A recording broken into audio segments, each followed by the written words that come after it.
There aren't many games that let you recall the time you knocked an old woman unconscious with a freshly baked blueberry muffin while she was distracted by a big-mouthed Billy Bass in an upstairs corridor of a suburban house.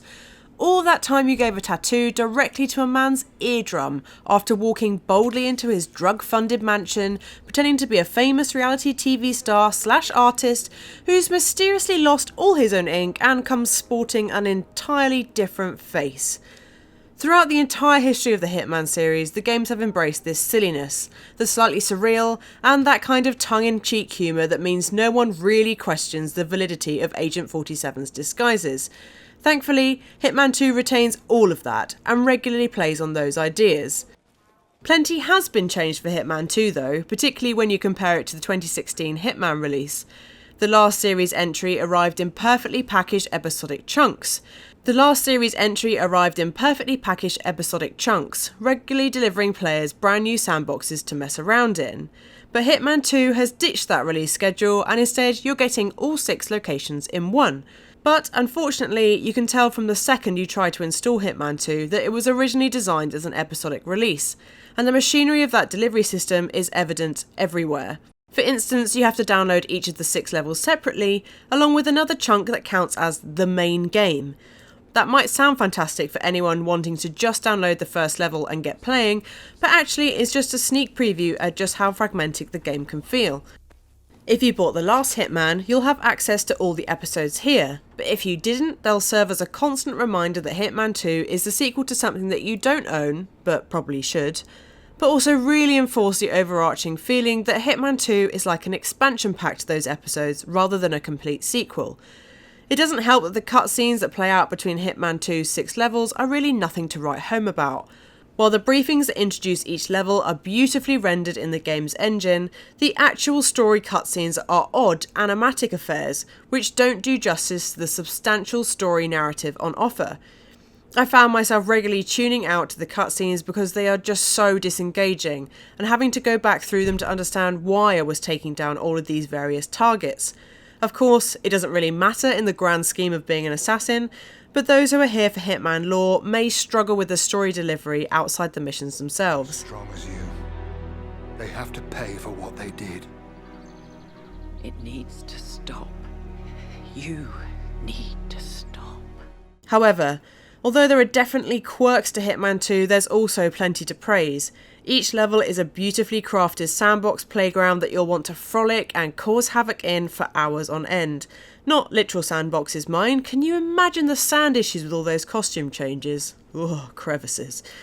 Technically, the first level is set in a house on the edge of a beach in New Zealand with an impressive thunderstorm backdrop, but from there you've got the glorious sun-drenched splendour of an F1 race in Miami, the Colombian town of Santa Fortuna where a drug cartel calls their base, the densely packed streets of Mumbai, the tasteful garden parties and picket fences of American suburbia in Whittleton Creek, and the masquerade ball of a secret organisation that you can only join if you pay a 7-figure members fee. That, combined with the variation between each setting, the vast amounts of NPCs that you can interact with, hide amongst and generally cause trouble with, is absolutely astonishing. These little worlds are filled with opportunities, both scripted and otherwise, and even though things may feel a little predictable at times, there's no denying that Hitman 2 is gorgeous, playful, and a whole lot of bloody good fun. Pun absolutely intended. Oh, Christ. What? Both targets down. Well done, 47. Head for an exit, and we'll speak again soon. Of course, like the Hitman episodes that came before it, this is a game that thrives on replayability. If you're having a good run and only need a couple of "oh dear god, this has gone to the dogs" reloads, an average level run takes about an hour of real-world playtime, and that goes by in a flash.